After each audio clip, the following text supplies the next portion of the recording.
देखो, दुख कोई चीज नहीं है। दुख को यदि हम क्षमतापूर्वक भोगते हैं तो हमें वो फायदा ही देता है। इसलिए महावीर स्वामी ने अपने साधुओं की चर्या कष्टमय बताई, कष्टमय बनाई। पूरी चर्या को आप देखो साधु की, हर चर्या में कष्ट ही कष्ट है। और ये जानते थे जैन दर्शन के सर्वज्ञ कि यदि क्षमतापूर्वक तुम कष्ट उठाओगे तो बहुत कुछ भी नुकसान नहीं है, फायदा ही फायदा है। परिचय की संज्ञा दे दी। और क्षमतापूर्वक सुख भोगोगे, सुख के संबंध में यदि भोग विलासता में रत रहे तो जरूर दुर्गति है।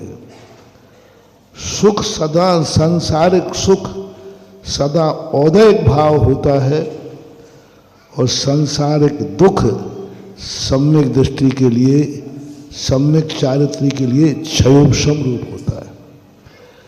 यदि सम्यक चारित्री रत्नत्रयधारी है, उसका दुख जो आया है वह क्षयोपशम भाव को नहीं बिगाड़ पाएगा, बल्कि क्षयोपशम दर्शन मोहिनी और चारित्र मोहिनी को और क्षयोपशम बढ़ाएगा। जितना उपसर्ग आएगा, जितना परिचय आएगा, जितनी साधना करेगा तो असाताकार मुदय में आएगा, लेकिन दर्शन मोहिनी और चारित्र मोहिनी का क्षयोपशम बढ़ेगा। लेकिन यदि वह व्यक्ति साता कर्म को भोगता है, संसार की भोग विलासता को भोगता है, तो नियम से उसका क्षयोपशम घटेगा ही घटेगा। अब जितने जितने में भोगता है उतना उतना घटेगा।